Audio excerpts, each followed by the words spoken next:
Dans une grande ville d'Afrique, vivait une famille simple, mais très unie. Leur fille s'appelait Amina. Elle avait 17 ans et rêvait d'un avenir extraordinaire. Un jour, je deviendrai architecte. Je construirai de grandes maisons. Notre fille est notre plus grande fierté. Chaque jour, son père travaillait très dur dans une usine.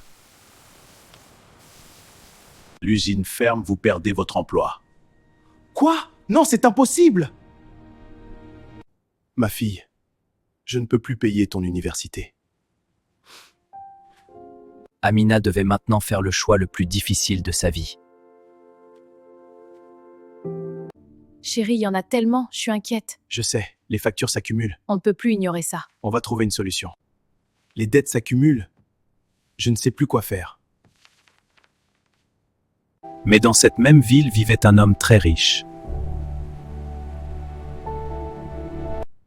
Je connais un milliardaire qui cherche une femme.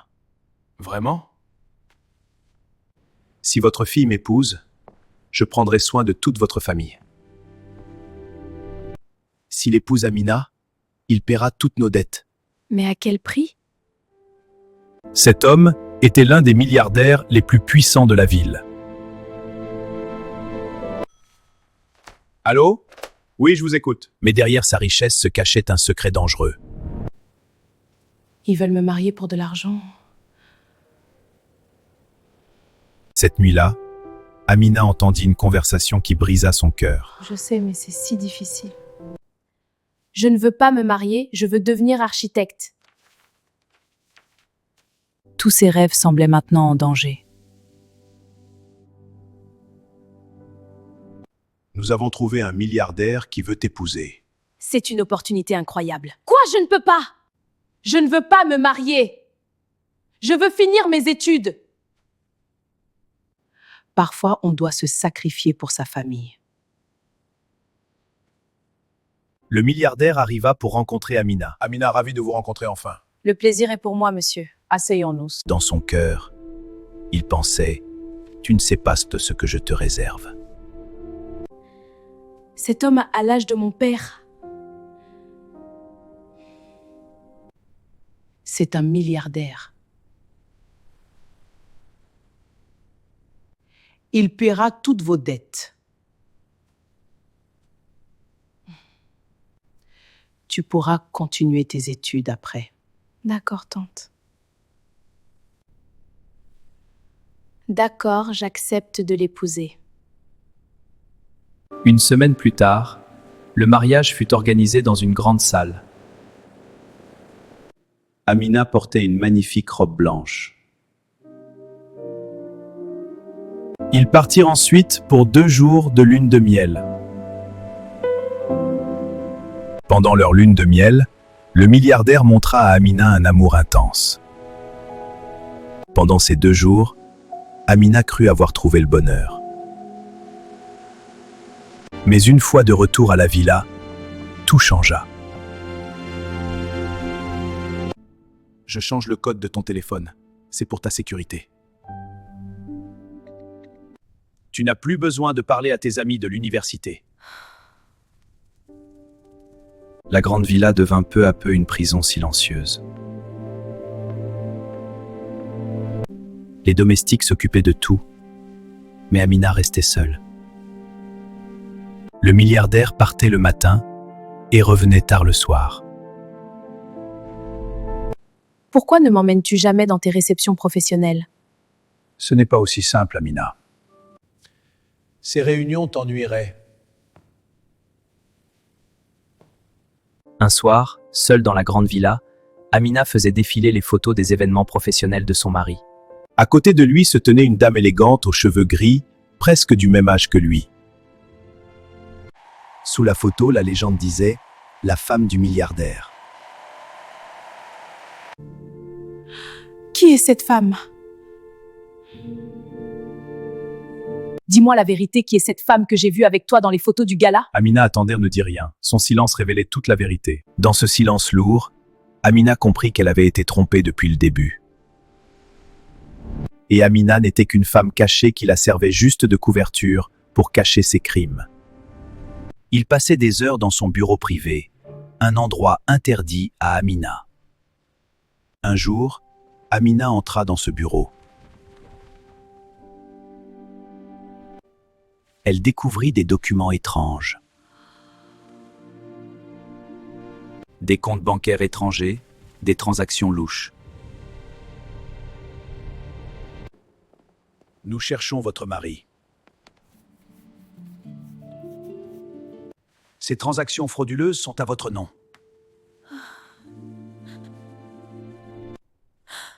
Ce n'est pas ma signature. Nous reviendrons parler avec votre mari. Amina comprit alors qu'elle était peut-être piégée. Mais le pire était encore à venir.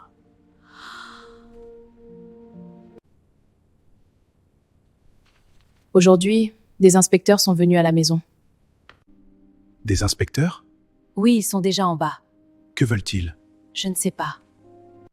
Ils m'ont montré des documents avec mon nom et ma signature. Tu ne leur as rien dit? J'espère. Si tu parles, ta famille paiera le prix. Non, je n'ai rien dit. Ma femme m'a dit que les inspecteurs sont venus. Qu'est-ce qu'ils vont trouver? Est-ce que je risque d'être arrêté? Si ta femme Amina ne dit rien, rien ne va se passer. Mais Amina était derrière la porte. Elle comprit qu'il utilisait son nom pour ses crimes. Non, ce n'est pas possible. Je ne peux pas y croire. Qu'est-ce que je vais faire? Cette nuit-là, Amina prit une décision courageuse. Je veux coopérer avec vous. Mon mari cache des transactions frauduleuses et je crains pour ma sécurité. Les preuves sont solides, c'est notre chance. D'accord, on coordonne avec la tactique. Merci Amina, nous allons l'arrêter. Quelques heures plus tard, la police arriva à la villa. Qu'est-ce que tu leur as dit? Je n'ai rien fait, je te le jure. Ne mens pas! Nous vous arrêtons pour fraude, falsification de documents et blanchiment d'argent. Quoi? C'est une erreur! Vous avez utilisé le nom de votre femme sur tous les documents frauduleux. Ce n'est pas moi! Je suis innocent! Tu mens! Va pourrir en prison! Ce n'est pas vrai! Calmez-vous, madame. Monsieur, reculez. Le milliardaire fut emmené directement en prison. La villa, les entreprises et les comptes bancaires furent saisis. Après l'arrestation du milliardaire, Amina prit sa valise et quitta cette villa qui avait été sa prison. Elle retourna dans la maison de ses parents, là où tout avait commencé. Ami, pardonne-nous, nous t'avons forcé à ce mariage. Nous avons suivi l'argent, nous avons détruit ton bonheur. Je vous pardonne. Malgré la douleur, Amina trouva la force de pardonner. Amina reprit ses études d'architecture. Elle travailla jour et nuit pour réaliser son rêve. Quelques années plus tard, Amina devint une grande architecte. Et son histoire devint un symbole de courage et de liberté. Des années plus tard, Amina réalisa enfin son rêve. Elle devint une grande architecte. Et avec son travail, elle construisit une nouvelle maison pour ses parents. C'est magnifique, ma chérie. Forcer quelqu'un à se marier pour sauver une famille peut détruire une vie. Mais le courage, le pardon et l'éducation peuvent transformer la douleur en succès. Et parfois, ceux qui ont souffert deviennent les plus grands exemples de réussite. L'argent ne doit jamais décider de l'avenir d'un enfant.